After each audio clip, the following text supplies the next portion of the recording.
تقع مدينة أوزنغول في منطقة تشايكارا بمحافظة طرابزون في تركيا. تعرف هذه المدينة بجمالها الطبيعي الخلاب وبحيرتها الشهيرة التي تحمل نفس الاسم. تحيط بها الجبال العالية والغابات الكثيفة، مما يجعلها وجهة سياحية مميزة تجذب الزوار من جميع أنحاء العالم. تعود أصول أوزنغول إلى القرن ال15، وكانت تعرف سابقاً باسم ساره.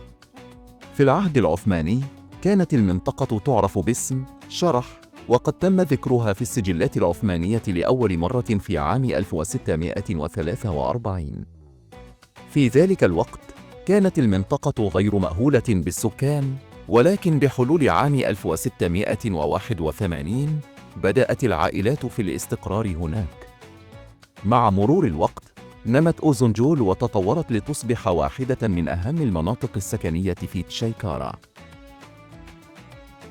الأماكن السياحية في أوزنغول. بحيرة أوزنغول تعتبر البحيرة من أبرز معالم المدينة، حيث يمكن للزوار الاستمتاع بالمشي حول البحيرة أو ركوب القوارب. وادي هلديز يوفر هذا الوادي مناظر طبيعية خلابة ومسارات للمشي والتسلق. مرتفعات أوزنغول تشمل مرتفعات كارستر وسكارسو، وهي مثالية للتخييم والاستمتاع بالهواء النقي والمناظر البانورامية. مسجد أوزنغول يتميز المسجد بموقعه الجميل بجانب البحيرة وتصميمه المعماري الفريد. تشتهر أوزنغول بمأكولاتها التقليدية التي تعكس ثقافة المنطقة. من بين الأطباق الشهيرة خبز الذرة يقدم مع الجبن المحلي. المأكولات البحرية، نظراً لقربها من البحر الأسود، تتوفر مجموعة متنوعة من الأسماك الطازجة. الكباب يعد من الأطباق الرئيسية في المنطقة.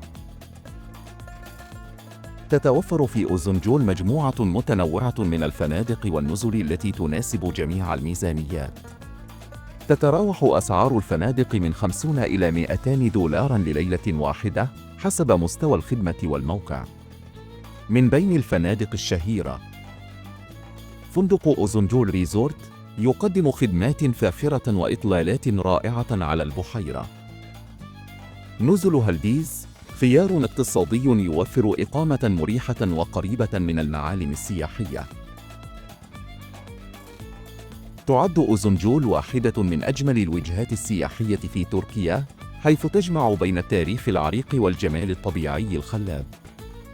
سواء كنت تبحث عن الاسترخاء أو المغامرة، فإن أوزنغول توفر لك تجربة لا تنسى. من فضلكم لا تنسوا الاشتراك في قناتنا ليصلكم المزيد من الفيديوهات الرائعة. شكرا جزيلا لدعمكم المستمر.